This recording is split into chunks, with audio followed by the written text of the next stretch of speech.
ఓం లక్ష్మీదేవి నమః. అందరికీ నమస్కారం అండి. మనం ఇంకా మార్గశిర మాసంలోకి అయితే వచ్చేసాము. ఈ మార్గశిర మాసంలో మనం ప్రత్యేకంగా ఆ లక్ష్మీ అమ్మవారికి పూజ అయితే చేసుకుంటా అండి. ఐశ్వర్యాన్నిచ్చే 5 వారాల అద్భుత వ్రతమే మార్గశిర లక్ష్మీ వ్రతము. ఈ మాసంలో వచ్చే మొదటి వారం నుండి 5 వారాల పాటు ఆ తల్లిని నిష్టలతో కొలిచిన వారికి కోరిన వరాలను ప్రసాదిస్తుంది కనక మహాలక్ష్మి. మార్గశిర మాసంలో మనస్ఫూర్తిగా ఎవరైతే ధ్యానిస్తామో పూజిస్తామో సంవత్సరంలోని మిగిలిన 11 మాసాల్లోనూ వారికి అష్టలక్ష్మి వైభవం అయితే సమకూరుతుందండి. వారి మార్గం విజయవంతమవుతుందండి. విశేషమైనటువంటి ఫలితాలు అయితే కలుగుతాయండి. సాక్షాత్తు అమ్మవారే ఈ మార్గశిర మాసంలో వచ్చే లక్ష్మీ గురువారాల్లో అమ్మవారిని పూజించినట్లయితే లక్ష్మీ కటాక్షం తప్పకుండా కలుగుతుందని ఆ లక్ష్మీ అమ్మవారికి అమ్మవారు సెలవిచ్చారు. తప్పకుండా మార్గశిర మాసంలో వచ్చే గురువారం నాడు లక్ష్మీ అమ్మవారిని పూజించండి. మనకి ఎలాంటి ధనధాన్యాలకి ఎటువంటి లోటు అయితే ఉండదండి. ఎలాంటి ఆర్థిక ఇబ్బందులు అనేది ఉండవు. ఆ లక్ష్మీ అమ్మవారి సంపూర్ణ అనుగ్రహం అనేది మనందరి మీద అనేది ఉంటుంది. అయితే ఈరోజు వీడియోలో ఈ మార్గశిర మాసంలో ఎన్ని లక్ష్మీ గురువారాలు వచ్చాయి, ఇంకా ఏ గురువారం ఏ నైవేద్యం పెట్టాలి, ఏ వారం ఏమన్నా నైవేద్యం సమర్పించాలి, ఇంకా పూజ ఏ సమయంలో నిర్వహించుకోవాలి, పూజ ఎలా చేసుకోవాలి అనే ప్రతి ఒక్కటి కూడా ఈ వీడియోలో తెలియజేస్తాండి. ఇంకా ఈ వ్రతాన్ని ఆచరించవలసిన వాళ్ళు తప్పకుండా పాటించవలసిన నియమాలు ఏంటి అనే విషయం కూడా తెలియజేస్తాను. ముందుగా ఈ లక్ష్మీ గురువారాలు ఎన్ని వచ్చినాయి తెలుసుకుందామండి. లక్ష్మీ గురువారం వచ్చి నవంబర్ 27వ తేదీ వచ్చింది. ఈరోజు అమ్మవారికి పెట్టవలసిన నైవేద్యం వచ్చి పులగం అండి. ఈరోజు పూజ నిర్వహించుకోవాల్సిన శుభ సమయం వచ్చి ఉదయం 6:16 నుండి 9:52 వరకు. ఈ సమయం మీకు కుదరని వాళ్ళు మరలా వచ్చి ఉదయం 10:40 నుండి 12 గంటల లోపు అయితే మన పూజ అయితే నిర్వహించుకోవచ్చు. సాయంత్రం పూజ చేసుకోవాల్సిన వాళ్ళు శుభ సమయం వచ్చి సాయంత్రం 4:32 నుండి 5:56 లోపైతే మన పూజ అయితే ప్రారంభించుకొని నిర్వహించుకోవచ్చండి. రెండవ లక్ష్మీ గురువారం వచ్చి డిసెంబర్ 4వ తేదీ. ఈరోజు పూజ నిర్వహించుకోవాల్సిన శుభ సమయం వచ్చి ఉదయం 7:31 నుండి 9:52 లోపు. ఈ సమయం కుదరని వాళ్ళు ఉదయం 10:40 నుండి 12 గంటల లోపు అయితే పూజ అనేది ప్రారంభించుకొని నిర్వహించుకోవచ్చు. ఇంకా సాయంత్రం పూజ నిర్వహించుకోవాల్సిన సమయం వచ్చి సాయంత్రం 4:32 నుండి 6:56 లోపు. ఈరోజు అమ్మవారికి నివేదించవలసిన నైవేద్యం వచ్చి అట్లు తిమ్మనము.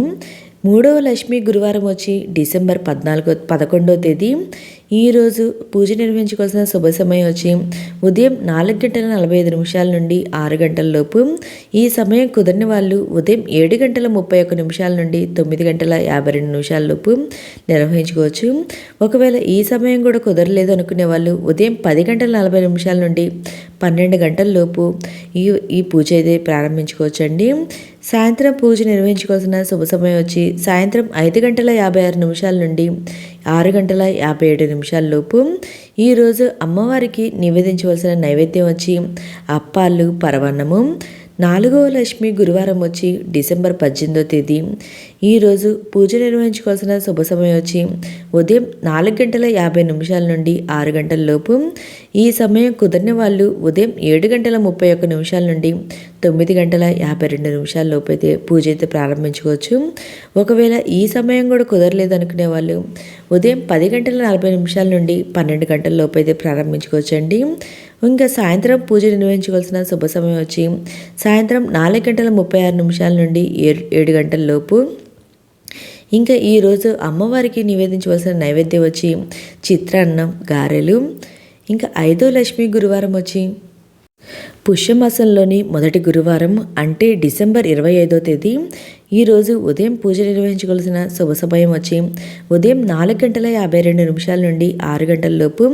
ఈ సమయం కుదిరిన వాళ్ళు ఉదయం 7:31 నుండి 9:52 లోపు అయితే పూజ ప్రారంభించుకోవచ్చండి. ఒకవేళ ఈ సమయం కూడా కుదరలేదు అనుకునే వాళ్ళు ఉదయం 10:40 నుండి 12 గంటల లోపు. సాయంత్రం పూజ నిర్వహించుకోవాల్సిన శుభ సమయం వచ్చి సాయంత్రం 4:38 నుండి 7:08 లోపు పూజ అయితే ప్రారంభించుకోవచ్చండి. ఈరోజు అమ్మవారికి సమర్పించవలసిన నైవేద్యం వచ్చి పూర్ణం బూరెలు. ఇంకా ఈ లక్ష్మీ గురువారాల్లో పూజ ఎలా చేసుకోవాలి, ముఖ్యంగా పాటించవలసిన నియమాలేంటి అనే విషయాలు ఇప్పుడే తెలుసుకుందామండి. మీరు ఎక్కడైతే పూజ చేసుకోవాలనుకుంటున్నారో ఈ పూజ అనేది పూజా మందిరంలో అయినా చేసుకోవచ్చు, లేదా సపరేట్గా పీఠం ఏర్పాటు చేసైనా చేసుకోవచ్చు అండి. అయితే మనం ఒక వ్రతంగా 5 వారాలు నియమ నిష్టలతో చేయాలండి. అందుకని పీఠాన్ని ఏర్పాటు చేసుకుంటే చాలా మంచిది. ఒకవేళ కుదరలేదు అనుకునే వాళ్ళు మన పూజా మందిరంలో అయినా ఈ పూజ అయితే చేసుకోవచ్చండి. ముందుగా అయితే ఈ వ్రతాన్ని చేయడానికి కొన్ని నియమాలు అయితే ఉన్నాయండి. ఈ మార్గశిర లక్ష్మీ గురువారాలు ఎవరైతే చేయాలనుకుంటున్నారో వారు ముందు రోజే తలంటు స్నానం అనేది చేయాలండి.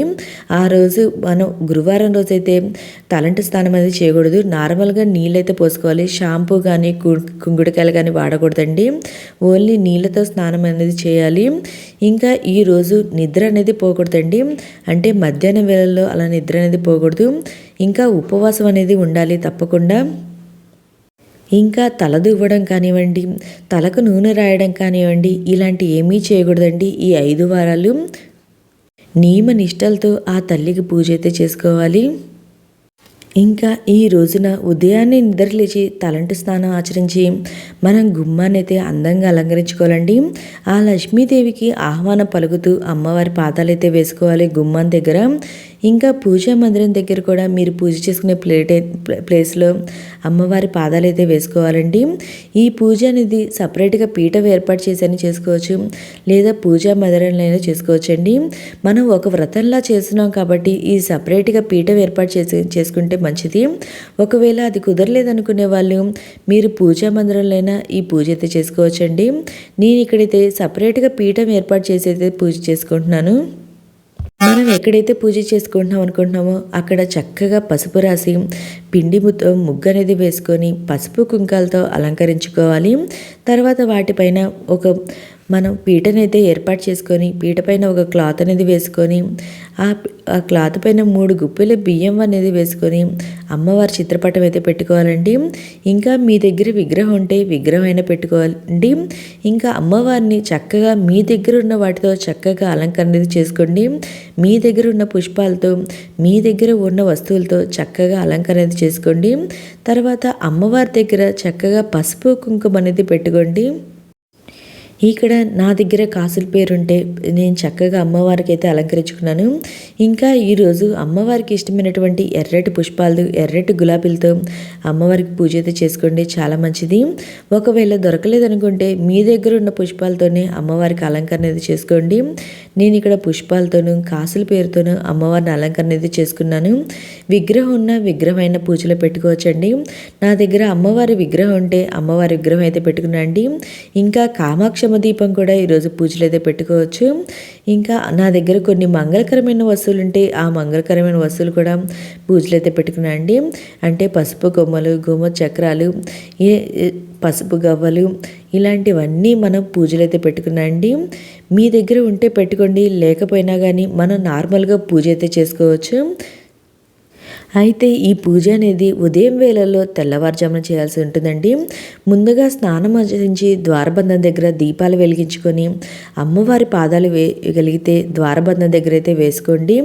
చక్కగా ముగ్గులతో అలంకరించుకోండి. అమ్మవారికి స్వాగతం పలకాలి. తర్వాత ఈ పూజను ప్రారంభించాలి. మార్గశిర మాసంలో ముఖ్యంగా మనం అమ్మవారి పాదాలు వేసుకోవాలండి.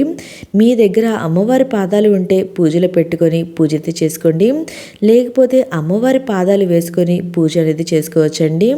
ఇంకా నా దగ్గర అమ్మవారికి ఇష్టమైనటువంటి కొన్ని మంగళకరమైన వస్తువులన్నీ కూడా పూజలో పెట్టుకునండి. మనం ముందుగా దీపారాజన అనేది చేసుకోవాలి. చేసుకున్న తర్వాత గణపతికి పూజ అనేది చేసుకోవాలండి. మనం ఏ పని చేసినా ముందుగా గణపతికి పూజ అయితే చేసుకోవాలండి. ఎందుకంటే మనం చేసే పనిలో ఎటువంటి ఆటంకాలు ఉండకూడదని గణపతికి పూజ అయితే చేసుకోవాలి. గణపతికి ధూపం, దీపం, నైవేద్యము, కర్పూర హారతి అనేది ఇచ్చి తాంబూలం అనేది ఇవ్వాలి. నేను ఇక్కడ గణపతికి ధూపం, దీపం, నైవేద్యం అన్నీ సమర్పించి నైవేద్యంగా బెల్లాన్ని అయితే సమర్పించండి. ఇంకా ఈ విధంగా గణపతికి పూజ అయిపోయిన తర్వాత మనం లక్ష్మీ అమ్మవారికి పూజ అయితే చేసుకోవాలి. ఈ నెలలో వచ్చేటువంటి గురువారాల్లో మహాలక్ష్మికి పూజిస్తే అప్పుల బాధలన్నీ తొలగిపోతాయి, సిరి సంపదలు కలుగుతాయని పరాశర మహర్షి నారడు చెప్పినట్లు పురాణాలు అయితే ఉందండి. అమ్మవారికి షోడోపచార పూజ అయితే చేయాలండి. ఒకవేళ మీకు భారీగా పూజ చేసే సమయం లేనివారు భక్తి శ్రద్ధలతో దీపారాధన చేసుకున్నా చాలండి. ఇంకా కామాక్షమ్మ దీపం ఉంటే కామాక్షమ్మ దీపం కూడా పెట్టుకోండి, పూజలో పెట్టుకొని కామాక్షమ్మ దీపం కూడా వెలిగించుకోండి. ఇంకా చిట్టి గాజులతో కానివ్వండి, మీ దగ్గర ఉన్న కాయిన్స్తో కానివ్వండి, అమ్మవారి అష్టోత్తరము కనకదార స్తోత్రము పారాయణ చేసుకోండి. ఒకవేళ చదవడం రాని వాళ్ళు వినడం అన్న చేయాలి. ఇలా అమ్మవారికి నా దగ్గర ఉన్న చిట్టి గదులతో అమ్మవారి అష్టోత్తరము కనకదార స్తోత్రము పారాయణం అయితే చేసుకునండి. ఒకవేళ మీరు ఇవి చదవడం రాలేదు అనుకోండి, వినడమైనా చేయండి. ఒకవేళ అది కూడా చేయడం రాలేదు అనుకునే వాళ్ళు ఓం లక్ష్మీదేవి నమః అంటూ కూడా అమ్మవారికి మీ దగ్గర ఉన్న కుంకుమతో కానివ్వండి, పూలతో కానివ్వండి, మీ దగ్గర ఉన్న వస్తువులతో అంటే చిట్టి గాజులు కానీ ఇలాంటివి ఉంటాయి కదండి, వాటితో అయినా అమ్మవారి అష్టోత్తరాలు కానీ చదవండి. ఇవేమి రానివారు ఓం లక్ష్మీదేవి నమః అనుకుంటా అమ్మవారికి పూజ అయితే చేసుకోండి. ఇంకా పూజ అంతా అయిపోయిన తర్వాత అమ్మవారికి నైవేద్యం అనేది సమర్పించాలి. ఇంకా మొదటి రోజు మనం 5 వారాలు, మొదటి వారం, 2వ వారం, 3వ వారం, 4వ వారం, ఇలా 5వ వారం, ఇలా 5 వారాలు ఉంటాయి కదండి. ఈ 5 వారాలు ఏ నైవేద్యం సమర్పించాలో నేను ఆల్రెడీ మీకు ముందే చెప్పాను ఈ వీడియోలో. వాటి వారానికి సంబంధించి ఆ నైవేద్యం అయితే పెట్టండి అమ్మవారికి. ఇంకా తర్వాత అమ్మవారి వ్రతకథ అయితే చెప్పుకొని అక్షింతలు అనేది తలపైన వేసుకోవాలండి. ఈ విధంగా మనం మార్గశిర లక్ష్మీ వారాలు గురువారాల్లో ఈ 5 వారాల్లో కూడా ఇదే విధంగా పూజ అయితే చేసుకోవాలండి నియమనిష్టలతో ఆ తల్లికి. ఈ విధంగా 5 వారాలు పూజ చేసుకున్న తర్వాత 5వ వారం 5గురు ముత్తైదులను ఆహ్వానించి భోజన తాంబూలం సమర్పించిన తర్వాత వాళ్ళ ఆశీర్వాదాలన్నీ తీసుకోవాలండి. మామూలుగా అయితే ఏ పూజ చేసినా చివరిలో ఉద్వాసన అయితే చెప్తాము, కానీ మార్గశిర మాసంలో గురువార వ్రతంలో అమ్మవారికి ఉద్వాసన చెప్పరండి. ఉద్వాసన అంటే వెళ్ళి రమ్మని అర్థము. శ్రీ మహాలక్ష్మి ఇంట్లో తిష్ట వేసుకుని కూర్చోవాలనుకుంటాం కానివ్వండి, వెళ్ళి రమ్మని ఎవరు చెప్పరు కదండి, అందుకే ఉద్వాసన అనేది చెప్పరు. కానీ కొన్ని ప్రాంతాల్లో అయితే ఉద్వాసన చెప్పే సాంప్రదాయం కూడా ఉందండి. మీ ఇష్టం, మీ మీ మీ ఇంట్లో ఎలాంటి ఆచారం ఉంటే అలాగైతే చేసుకోండి. ఇంకా ఈ పూజని గురువారం శుక్రవారం చేసుకొని శనివారం ఉదయం పూజా పీఠం అయితే కదిపించవచ్చండి, లేదా గురువారం సాయంత్రం అయినా కదపొచ్చండి. అయితే నేను చెప్పిన నియమాలైతే ఖచ్చితంగా పాటించండి ఈ వ్రతం ఆచరించే వాళ్ళు. అంటే మరలా ఒకసారి చెప్తాను ఆ నియమాలు ఏంటో అని. అంటే తలకు నూనె అనేది రాయకూడదండి. తలంటి స్నానం అంటే ఓన్లీ నీటితో స్నానం అయితే చేయాలి, షాంపూ అనేది వాడకూడదు. ఇంకా సూర్యోదయము సూర్యాస్తమయ సమయంలో నిద్ర అనేది పోకూడదండి. భక్తి శ్రద్ధలతో ఈ వ్రతాన్ని అయితే ఆచరించాలి. ఇంకా ఉపవాసం అయితే ఉండాలండి. ఓకే అండి, మీకు ఇంకేమైనా సందేహాలు ఉంటే నా కామెంట్ బాక్స్లో కామెంట్ చేయండి, ప్రతి ఒక్కరికి రిప్లై అనేది ఇస్తాను. మీకు ఈ వీడియో నచ్చినట్లయితే లైక్ చేయండి, మీ ఫ్రెండ్స్ అండ్ ఫ్యామిలీ మెంబర్కి షేర్ చేయండి. Thank you for watching.